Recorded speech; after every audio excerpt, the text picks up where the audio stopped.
c'est par la grâce du Seigneur Jésus-Christ. Si je suis disciple aujourd'hui, c'est par la grâce du Seigneur Jésus-Christ. Si je suis étudiant du GIC, c'est par la grâce du Seigneur Jésus-Christ. Si je suis étudiant du GIC, c'est par la grâce du Seigneur Jésus-Christ. Oh, Hosanna. Oh, Hosanna. Oh, Hosanna. Oh, Hosanna. Si nous aimons les enseignements, c'est par la grâce du Seigneur Jésus-Christ. Si nous aimons les enseignements, c'est par la grâce du Seigneur Jésus-Christ. J'ai béni le Seigneur. Oh, j'ai béni le Seigneur. Oh, moi j'ai béni le Seigneur.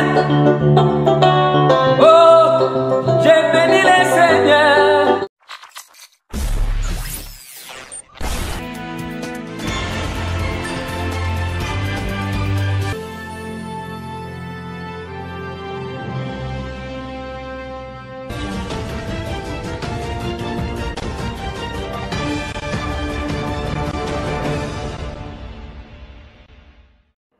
Bonjour frères et sœurs, je vous salue au nom glorieux et puissant, magnifique, des rois, Seigneur des seigneurs, l'alpha oméga, le tout-puissant qui est Jésus-Christ.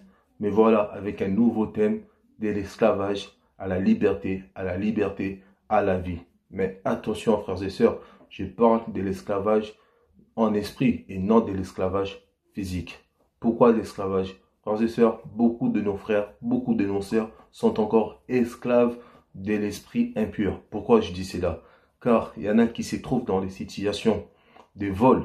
Frères et sœurs, exemple, toi qui se trouves dans cette situation et que tu rentres dans un magasin, même des choses qui ne coûtent 50 centimes, même des choses qui ne coûtent à peine 1 euro, même si tu n'as pas envie de prendre ces choses-là, même si tu n'as pas envie de les voler, eh bien, il y a un esprit derrière qui te pousse à voler, qui te dit de voler. Tu voles. Et dès que tu rentres chez toi, toi-même, tu te poses des questions, frères et sœurs. Tu te poses des questions, pourquoi j'ai fait cela? Alors que j'avais mon argent, je pouvais acheter cette chose. Ça ne coûtait pas si cher que ça. Mais pourquoi je l'ai volé? Et la journée va passer. Même si tu vas chez tes frères, même si tu vas dans un endroit où tu n'as pas spécialement envie de voler, mais il y a un esprit qui te pousse à voler. Sache que tu es esclave d'un esprit. Tu es l'esclave de cet esprit-là, ça te pousse à voler. Pareil pour des frères qui travaillent, pour des sœurs qui travaillent, et que tu travailles avant de travailler. J'en connais même. Avant de travailler à 6 h du matin, les frères étaient obligés de prendre de la drogue, de prendre de l'alcool forte pour y aller travailler. À 12 h, ils faisaient pareil. 15 h, ils faisaient pareil. Et alors là, avant de dormir, après le travail, ben, c'était 5 canettes de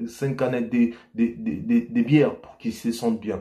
Sache que, frères et sœurs, il y a un esprit qui te pousse à continuer dans l'alcool. Il y a un esprit qui te pousse à être saoulé et à rester comme ça. Ce n'est pas normal, car il y en a plusieurs qui m'ont dit « Oh frère, j'ai envie d'arrêter, mais je n'arrive pas. » Sache que oui, toi tu as envie, mais l'esprit là est trop puissant. Et l'esprit là te pousse à continuer. Et sans Jésus, frères et sœurs, tu ne peux pas arrêter. Tu ne peux pas combattre cet esprit-là. Donc tu resteras esclave de cet esprit.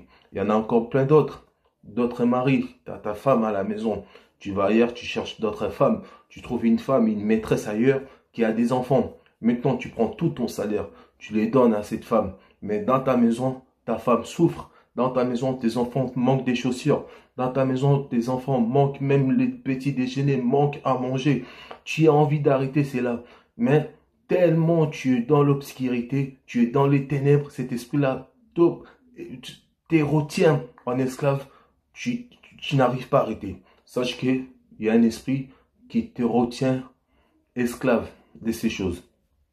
Il y en a plusieurs frères et sœurs. Il y en a plusieurs. Il y en a même d'autres frères et sœurs qui a envie d'arrêter l'impudicité, qui a envie d'arrêter les films X, mais il n'arrive pas. Il peut arrêter pendant 1 heure, mais l'heure qui suit, les minutes qui suivent, il est obligé de regarder ces films-là. Sache qu'il y a un esprit qui te pousse, frères et sœurs, à regarder, à rester dans l'impudicité, à rester dans la fornication, à rester dans les films X. Donc, sache qu'il y a un esprit, frères et sœurs, qui te retient prisonnier, qui te retient à rester là. Il y en a beaucoup, frères et sœurs. Il y en a beaucoup. Pour y aller plus rapide, il y en a. Toi, tu gagnes 1500, frère. Tu gagnes les SMIC. Mais tu dépenses 800, 900 euros dans les vêtements. Et tes enfants, ta femme souffrent. Tes enfants, ta femme sont dans la misère. Sache que, frères et sœurs, il y a un esprit qui te retient à être dépenseur. Il y a un esprit qui te retient à... Frères et sœurs, toute chose que tu peux arrêter pour être bref et que tu n'arrives pas à acheter, tu n'arrives pas à arrêter toutes ces choses mauvaises que tu n'arrives pas à arrêter, sache qu'il y a un esprit qui te retient esclave de ces choses-là.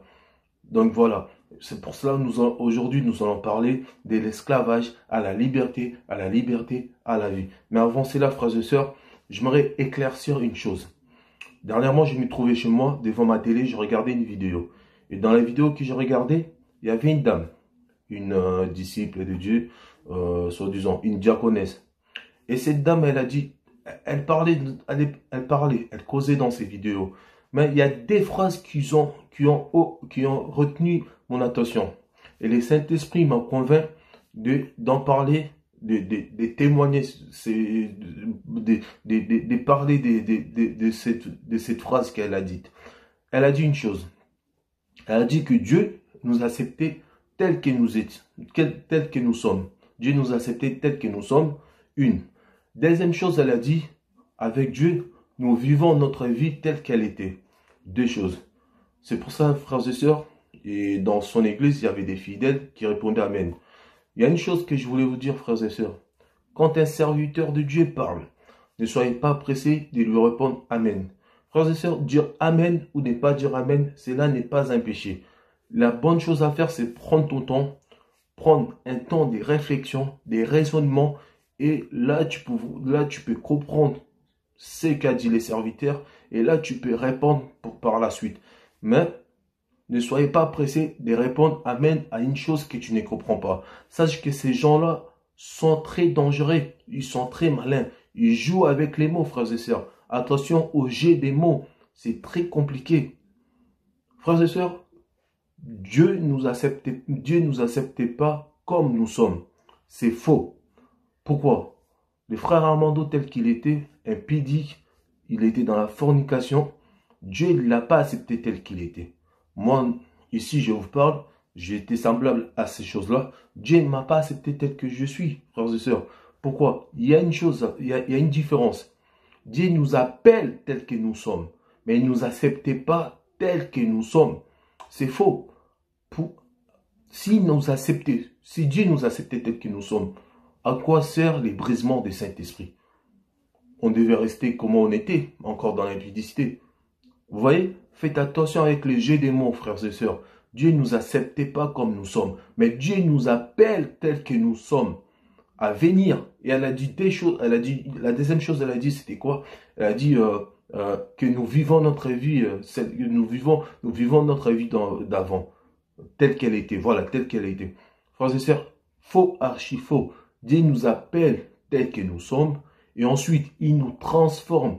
On passe par les brisements, par les brisements des Saint-Esprit et là, Dieu nous change, on renaît de nouveau avec le Dieu, on change notre style de vie. On vit maintenant pour Jésus, on y va pour évangéliser, on y va pour partager son amour. Donc voilà, frères et sœurs, Dieu ne nous acceptait pas comme nous sommes. Non, Dieu nous appelle tel que nous sommes. Et c'est lui-même qui s'en charge de nous transformer, il s'en charge de nous laver, de nettoyer la saleté qui était en nous. Et ensuite, il place ses fruits. Et là, nous vivons pas dans la vie qui est avant, mais nous vivons une nouvelle vie dans le Seigneur. Je voulais juste éclaircir cette chose-là. Faites très attention, frères et sœurs, aux jets des mots. Les jets des mots, frères et sœurs, c'est très compliqué. Et bien entendu, si vous êtes devant une personne qui est un disciple du Seigneur, un homme de Dieu qui vous parle, ouvrez bien vos oreilles, soyez attentifs à ce qu'il dit. Comprenez ce qu'il dit. Et si vous savez que cette personne-là n'est pas dans les bons, cette personne-là est un faux serviteur de Dieu, ne vaut même pas la peine de lui en prêter vos oreilles. C'est même pas la peine de l'écouter. Éloignez-vous de lui. Voyez-lui comme une peste qui essaie de vous contaminer. Car la Bible dit ceci, frères et sœurs. La foi vient de ce qu'on entend. Et ce que tu attends, si ce n'est pas la bonne parole, si ce n'est pas la parole de Dieu, et cette chose-là, ce que tu attends peut te détruire. Donc du coup, quand tu attends des choses qui ne correspondent pas avec la parole de Dieu, éloigne-toi de cette personne-là. Voilà. Frères et sœurs, nous allons rentrer dans notre but des sujets. Mais avant de rentrer dans notre thème d'aujourd'hui, je me réfère appel au Maître, le Roi des Rois, le Seigneur des Seigneurs, les Tout-Puissants, l'Alpha et Oméga, qui viennent guider son émission. Prions au nom de Jésus. Père éternel, Seigneur Dieu Tout-Puissant, je te remercie, Père. Gloire à toi, Seigneur Jésus-Christ, car tu es le maître des temps et des circonstances. Merci pour les temps précieux que tu nous as donnés, Seigneur. Seigneur, viens guider ton émission, Seigneur, afin que ton peuple ait de la sagesse, Seigneur Jésus-Christ, afin que ton peuple puisse marcher selon ta volonté. J'ai ainsi prié. Merci, Seigneur Jésus-Christ. Amen. Frères et sœurs, de l'esclavage à la liberté, à la vie, de l'esclavage spirituel, frères et sœurs, et non physique, bien-aimés. Nous allons prendre notre premier verset pour voir d'où est-ce qu'est venu l'esclavage. Quand est-ce qu'a commencé l'esclavage? Et pourquoi l'esclavage, pourquoi le diable a l'autorité de nous retenir? Nous allons voir ça. Nous allons prendre notre premier verset qui est dans Genèse 3, 14. Nous allons prendre Genèse 3, 14, bien aimé, et nous allons voir ce qui nous dit la Bible. Genèse 3, 14. Je lis au nom de Jésus-Christ. L'Éternel Dieu dit au serpent, puisque tu as fait cela, tu seras maudit entre tous les bétails et entre tous les animaux des champs. Tu marcheras sur ton ventre et tu mangeras de la poussière tous les jours de ta vie. Amen. Là, je suis dans Genèse 3, 14. L'Éternel Dieu, bien-aimé, a donné. L'Éternel Dieu a donné du pouvoir, a donné l'autorité aux serpents. Les serpents, bibliquement, les serpents représentent les diables. Les serpents représentent Satan. Les serpents représentent les dragons. Donc les serpents, c'est les diables. Et poussière que l'Éternel Dieu dit, tu mangeras de la poussière. Bibliquement parlant, poussière, ça représente l'homme. C'est l'homme poussière. Et il y a même, dans la Bible, bien aimé, si vous vous en souvenez, Dieu dit à l'homme, plus que tu es l'homme, même là, c'est dans Genèse, plus loin, quand il parle à Adam, il lui dit, plus que tu es poussière, tu retourneras à la poussière. Donc, par là, nous comprenons que la poussière dont la Bible nous parle ici, il parle des hommes. Dieu parle des hommes. Il ne parle pas de la poussière physique. Non, il parle des hommes. Donc, l'Éternel Dieu dit, je suis dans Genèse 3, 14. L'Éternel Dieu dit au serpent, plus que tu as fait cela, tu seras maudit entre tous les bétails et entre tous les animaux des champs. Tu marcheras sur ton ventre et tu mangeras de la poussière tous les jours de ta vie. Amen. Amen, frères et sœurs. Là, nous voyons que là, les serpents, le diable, a eu l'autorité sur la poussière, a eu l'autorité de dominer sur les hommes, a eu l'autorité de faire des hommes son outil. Il a eu l'autorité de faire des hommes ses jouets. Là, Dieu lui a donné de l'autorité sur les hommes. Mais attention, sur la poussière. Qu'est-ce sur la poussière, sur homme? La poussière sur homme qui est poussière. C'est ce qui veut dire le diable a l'autorité sur les païens, sur les gens qui ne connaissent pas le Seigneur Jésus-Christ. Car c'est lui maintenant qui reçoit le Seigneur Jésus dans sa vie, n'est plus une poussière. Parce que le sang de Jésus-Christ coule en lui. Et le sang mélangé avec la poussière n'est plus de la poussière, n'est plus une poussière. Donc le diable, comprenez bien par là que le diable n'a pas l'autorité sur les gens avec qui ils ont fait l'alliance, les gens avec qui que Dieu a fait l'alliance, les gens avec qui en Jésus, dans eux, le diable ne peut pas avoir l'autorité sur eux. D'ailleurs, la Bible nous dit que Dieu a dépouillé, Satan de ses pouvoirs. Il les a mis en spectacle. Donc par là, nous comprenons que par là, le diable n'a pas les pouvoirs sur les gens, sur les personnes qui ont Jésus-Christ en eux. Mais il a des pouvoirs sur les personnes qui ne croient pas à Jésus. Il a les pouvoirs sur les personnes qui n'ont pas les sémences de Dieu en eux.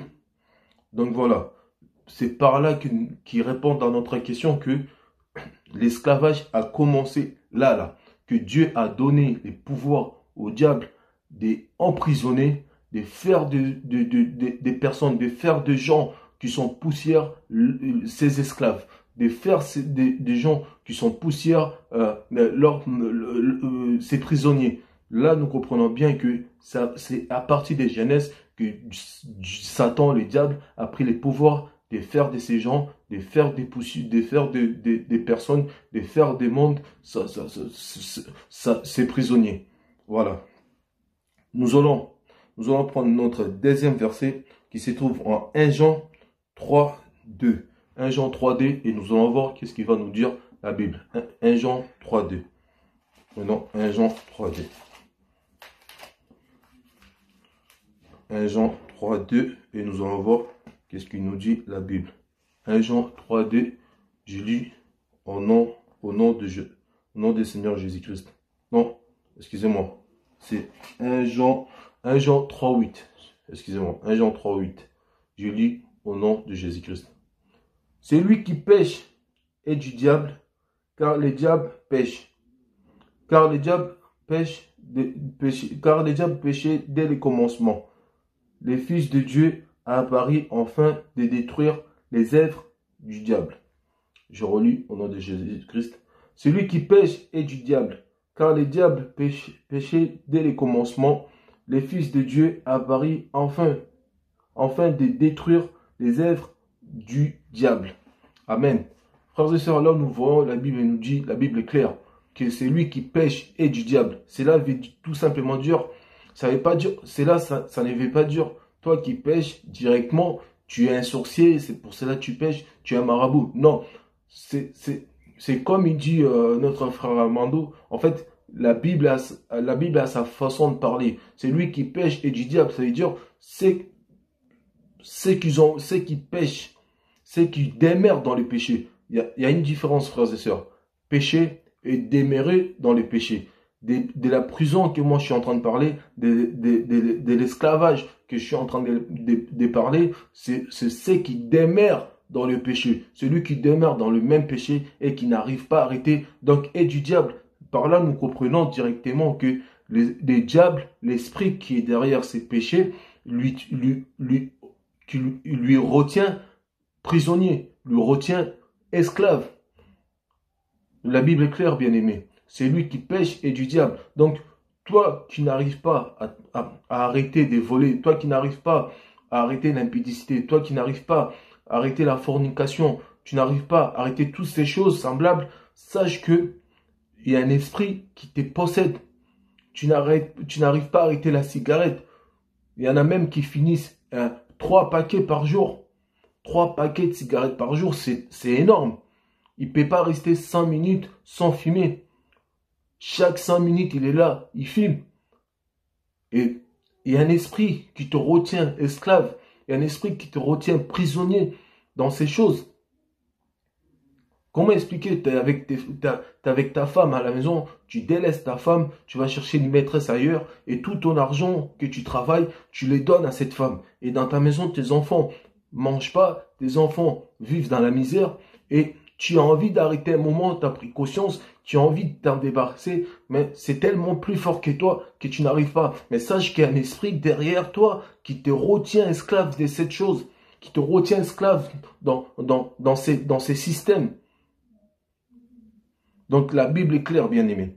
La Bible est claire et il nous dit, la Bible est claire. Je vais prendre Jean 8, 44 et je vais voir qu'est-ce qu'il nous dit la Bible. Jean 8, 44.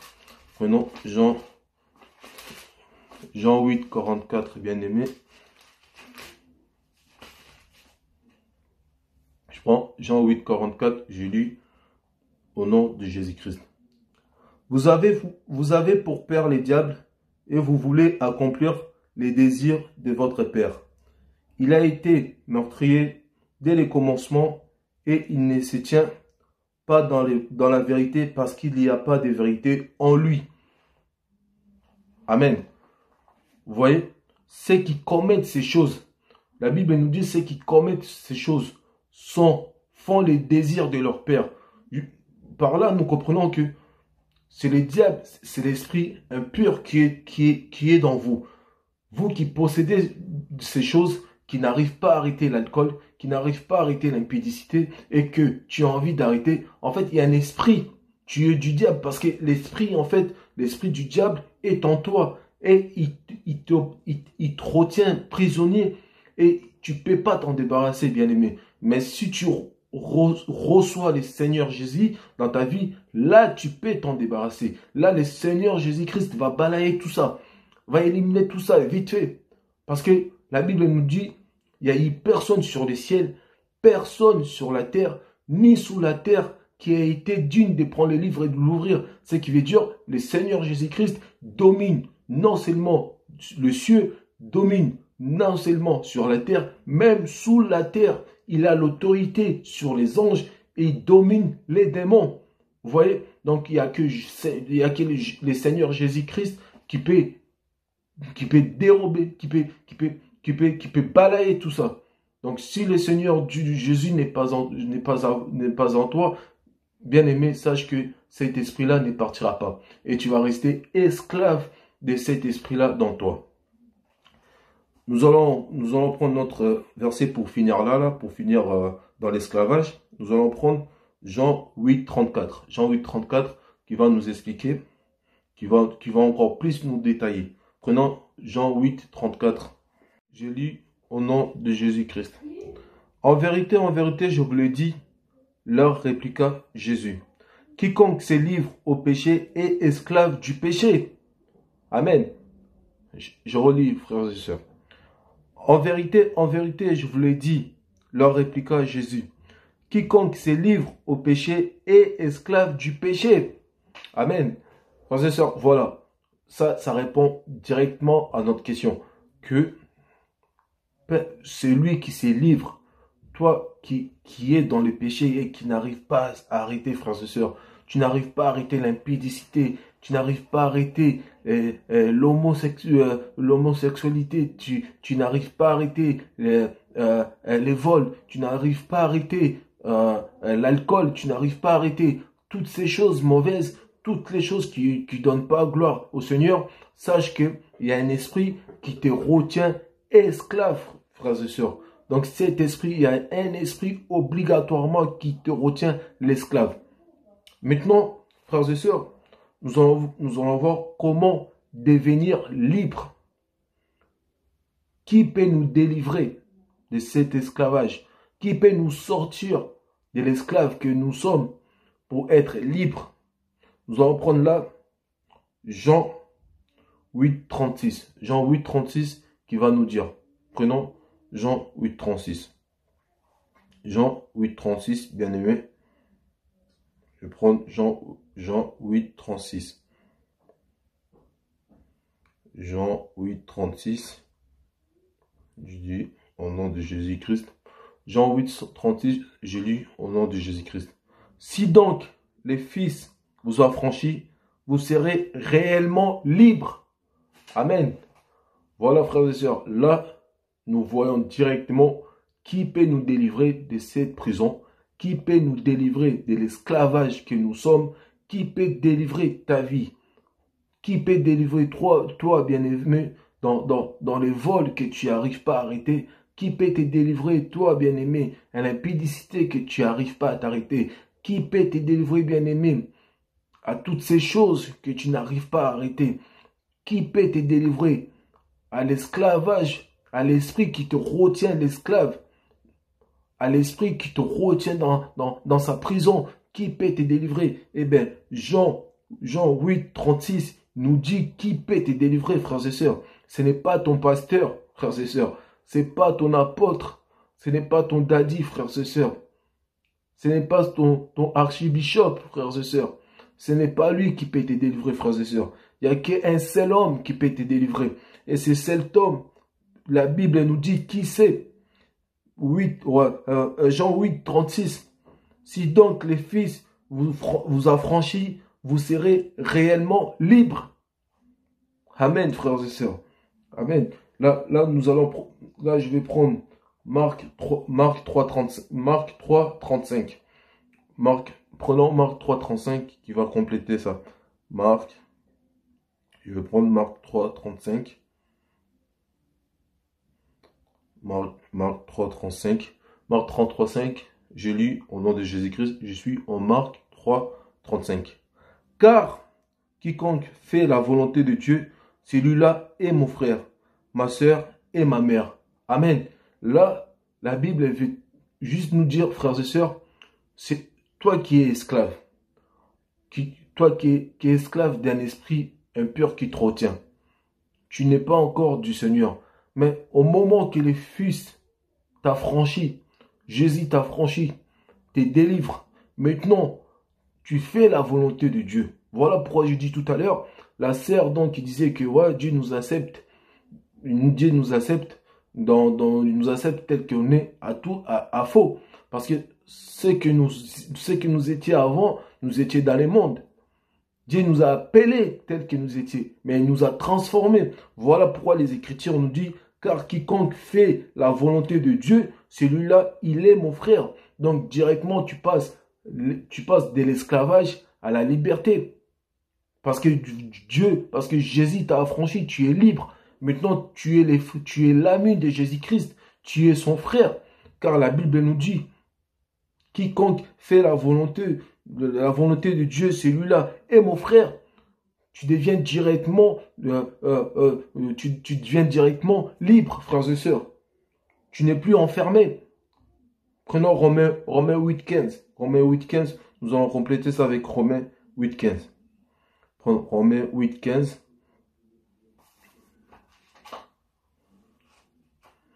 Romains 8.15. Qu'est-ce qu'il nous dit, la Bible? Je lis au nom de Jésus-Christ. Et vous n'avez point reçu un esprit de servitude pour être encore dans la crainte, mais vous avez reçu un esprit d'adoption par lequel nous croyons Abba Père. Amen. Bien-aimé, la Bible est très claire et Dieu est bon, bien-aimé. Jésus est bon. Il n'y a que lui qui est amour. Personne, bien-aimé, qui peut te délivrer de là. Personne, bien-aimé, qui peut te rendre libre. Personne ne peut te donner ta liberté, Seigneur, si Jésus ne te le donne pas. Si Jésus ne te le donne pas, frères et sœurs, peu importe ce que tu feras, frères et sœurs, même si tu touches des millions, même si tu touches des milliards, frères et sœurs, tu vas rester esclave. Et ça, je t'assure, tu resteras esclave de cet esprit qui va te retenir, frères et sœurs, de cet esprit qui va t'emprisonner, frères et sœurs. Personne ne peut te sortir de là si le Seigneur Jésus ne te délivre pas. Personne ne peut venir te délivrer de là si Jésus ne vient pas te délivrer, frères et sœurs. Voilà pourquoi nous passons dans l'étape esclave, dans l'étape de liberté. Car le Seigneur Jésus t'a affranchi, frères et sœurs. Car tu n'es plus la poussière que tu étais, frères et sœurs. Maintenant, le Seigneur Jésus t'a affranchi. Le sang de Jésus est venu en toi. Ainsi, le diable n'a aucun pouvoir sur toi. Le diable, il n'a plus rien en toi. Il ne peut plus te retenir. Il ne peut plus te bloquer. Parce que tu n'es plus poussière, frères et sœurs. Parce que le sang de Jésus est mélangé en toi, est mélangé à la poussière. Tu es rené de nouveau, frères et sœurs. Tu n'es plus poussière. Le diable ne peut plus te retenir, frères et sœurs. Qu'il est bon, notre Dieu. Qui est bon, notre Dieu, frères et sœurs. Il est bon, Seigneur Jésus-Christ. Maintenant, la question se pose, frères et sœurs. Que devons-nous? Que devons-nous? Que devons-nous faire de cette liberté? Maintenant, nous ne sommes plus esclaves. Maintenant, nous sommes dans la liberté. Mais maintenant, que nous devons-nous faire de cette liberté que l'Éternel Dieu nous a donnée? De cette liberté que le Seigneur Jésus nous a rendue. Car la Bible dit, rachetez les temps, car les jours sont mauvais. Mais les temps, qu'est-ce que nous devons faire à nouveau? Là maintenant, nous allons prendre 1 Pierre 2,16 qui va nous dire qu'est-ce que nous devons faire de cette liberté, bien-aimés. Prenons 1 Pierre 2,16 qui nous dira qu'est-ce que nous devons faire de cette liberté. Je lis au nom de Jésus-Christ. Étant libres, sans faire de la liberté un voile qui couvre la méchanceté, mais agissant comme des serviteurs de Dieu. Je relis, bien-aimé. Étant libres, sans faire de la liberté un voile qui couvre la méchanceté, mais agissez comme des serviteurs de Dieu. Amen. Frères et sœurs, là, la Bible est claire. La Bible nous dit que devrons-nous faire après avoir eu la liberté. Nous devons être fermes. Nous ne devons pas retourner dans la méchanceté. Nous ne devons pas faire de notre liberté qui nous couvre, une protection qui nous protège pour retourner dans l'esclavage que nous étions, pour retourner dans les mal que nous étions. Parce que maintenant, je suis libre. Je n'ai pas à marcher dans l'impudicité, frères et sœurs. Maintenant, je suis libre. Je n'ai pas à filmer chaque 5 minutes. Maintenant, je suis libre. Je n'ai pas à aller consommer de l'alcool au point que je me saoule, au point que je sois bourré. Maintenant, je suis libre. Je n'ai plus à voler des choses. Maintenant, je suis libre. Je n'ai pas à battre ma femme. Maintenant, je suis libre. Je n'ai plus à tromper ma femme. Voilà, la Bible nous apprend ce que nous devons faire après avoir eu cette liberté. Mais on va compléter avec Galates 5.1. Galates 5.1 qui va aussi nous dire quoi faire de cette liberté. Prenons Galates 5.1 au nom de Jésus-Christ. C'est pour la liberté que Christ nous a affranchis.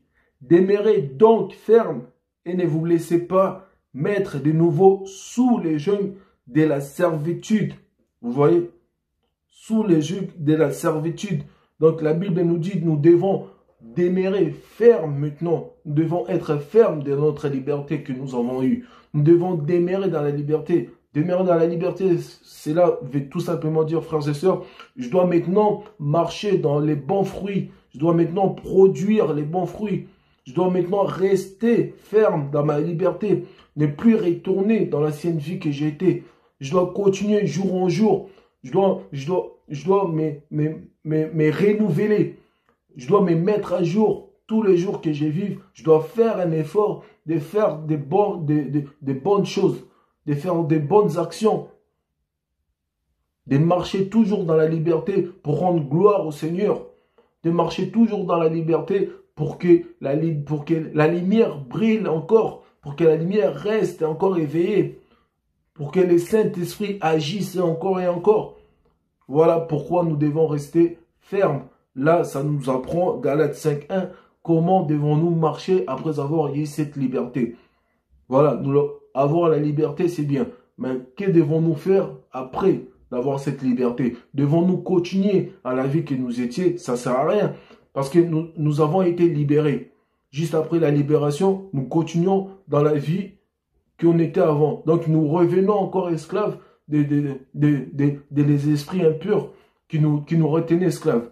Vous voyez, bien aimé, ça ne sert à rien, ça ne change rien. La Bible, même Jésus l'a dit, quand un esprit sort de la maison qui contenait et qui revient, qui quitte la maison vide, il repart prendre d'autres esprits plus méchants que lui pour revenir dans les corps, dans la maison qu'il était. Et la situation de la personne est plus pire qu'avant. Donc voilà, quand nous sommes délivrés, en fait la liberté c'est tout simplement une délivrance, frères et sœurs. La Bible parle de la liberté, mais c'est une délivrance, frères et sœurs. Une délivrance que nous avons reçue du Seigneur dans la vie de l'impudie que nous étions, dans la vie de la fornication que nous étions autrefois, dans la vie, dans la mauvaise vie que nous étions autrefois, la délivrance que nous avons eue, la liberté que nous avons eue, et nous devons marcher dans cette liberté et non faire de cette liberté une protection couverte pour faire les choses que nous faisions, les choses que on faisait quand on était dans la vie, quand on était encore dans le monde. Voilà, frères et sœurs, je vais prendre Luc 4, 18, 19. Luc 4, 18, 19 pour compléter cela. Luc 4, 19. Non, Luc 4, 19. Luc 4, 18, 19. Luc 4, 18, 19. J'ai lu au nom de Jésus-Christ, Luc 4, 18 à 19. L'Esprit du Seigneur est sur moi, parce qu'il m'a oint pour annoncer une bonne nouvelle aux pauvres. Il m'a envoyé pour guérir ceux qui ont le cœur brisé, pour proclamer aux captifs la délivrance et aux aveugles les recouvrements de la vue, pour renvoyer libres des opprimés, pour publier une année de grâce du Seigneur. Amen. Voilà. Maintenant, nous avons eu cet esprit, nous avons aussi une part de évangéliser pour nos frères qui sont encore restés, qui n'ont pas encore eu cette grâce, n'ont pas encore eu cette liberté, n'ont pas encore eu la délivrance. Nous devons annoncer cette nouvelle pour libérer. La Bible dit pour libérer ceux qui sont captifs, pour libérer nos frères qui sont encore esclaves, pour libérer nos frères qui sont encore dans cette prison. C'est à ça qui nous sert la liberté que nous avons eue. C'est à ça qui nous sert cette liberté, frères et sœurs. Nous devons aussi encourager aussi, pas que les frères, pas que les païens, les frères qui restent encore dans le monde. Non, nous devons aussi encourager nos frères qui sont venus en nous. Nous devons aussi encourager nos frères qui sont dans le Seigneur à demeurer tout le temps dans la sainteté. Nous devons aussi les encourager. Nous devons s'encourager les uns et les autres, frères et sœurs. Non que les païens, nous aussi, entre nous, nous devons aussi nous encourager, frères et sœurs. Voilà. Pour finir avec ça, je vais prendre Tite. Je vais dans Tite 2, 9 à 10. Tite 2, 9 à 10. Qu'est-ce qu'il nous dit la Bible? Tite 2, 9 à 10. Je lis au nom de Jésus-Christ. Exhortez les serviteurs à être soumis à leur maître, à leur plaire en toutes choses, à n'être point contredisant, à ne rien dérober, mais à montrer toujours une parfaite fidélité, afin de faire honorer en tout la doctrine de Dieu, notre Sauveur. Amen. Je vais prendre ça dans une autre version, frères et sœurs, pour voir ce qu'il nous dit la Bible. Je lis au nom de Jésus-Christ Nazareth. Encouragez les esclaves à se soumettre à leur maître, à leur être agréable en tout, à ne pas les contredire, ni commettre la moindre vol, mais à se montrer toujours digne de confiance, afin d'honorer pleinement la doctrine de Dieu, notre Seigneur. Amen. Là, la Bible nous parle d'encourager les esclaves. Les esclaves dont la Bible nous parle d'ici, c'est pas l'esclave que Satan retient, non. C'est l'esclave de l'évangile. Parce que nous qui sommes libérés de Jésus, nous qui sommes affranchis de Jésus, on est devenus esclaves directement du Seigneur. On est devenus esclaves directement du Seigneur.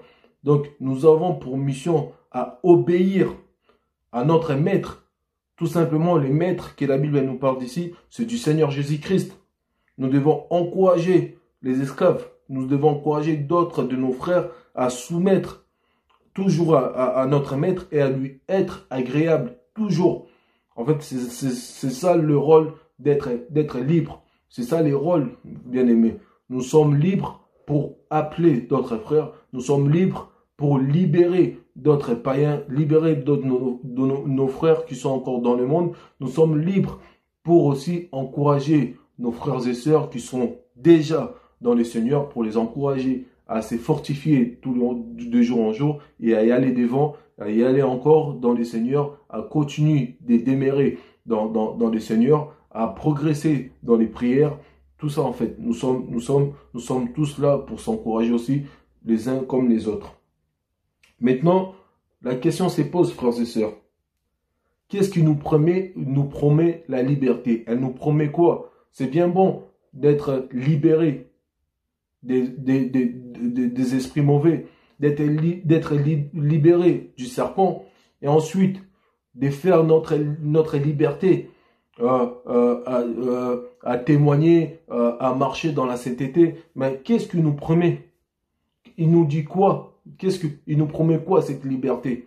Les travaux que nous faisons, c'est quoi notre paye à la fin? Là, maintenant, nous allons y aller en Romains 6, 22, qui va nous dire qu'est-ce qu'il nous promet, qu'est-ce qui nous donne cette liberté à la fin d'avoir fait tout cela. Il nous donne quoi, cette liberté?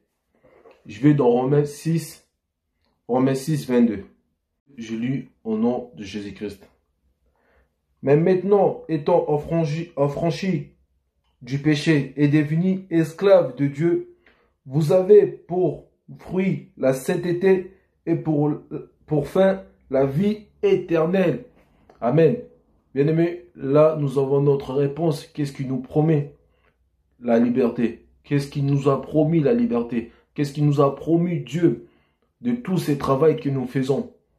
Après être esclave, après esclave, la liberté, après la liberté, la vie éternelle. Voilà, bien-aimé, je peux même y aller, je peux même descendre encore. Là, je suis toujours dans la même verset, mais je vais à 23. Chapitre 23, je vais en 23. Car le salaire du péché, c'est la mort. Mais le don gratuit de Dieu, c'est la vie éternelle en Jésus-Christ, notre Seigneur. Amen. Voilà ce que nous allons gagner, frères et sœurs. Voilà ce que le Seigneur Dieu nous donne. Voilà, frères et sœurs, j'arrive à ma fin. Que Dieu vous bénisse. Que Dieu vous bénisse abondamment, frères et sœurs. Et merci à tous. Vous avez pris votre temps à regarder, à suivre cette émission. Que l'Éternel Dieu vous fortifie. Que l'Éternel Dieu vous renouvelle chaque jour de votre vie. Afin que vous puissiez mettre en pratique la parole de Dieu dans vos vies. Je vous remercie. Je vous dis, passez une très bonne journée dans le Seigneur. À bientôt. Au revoir.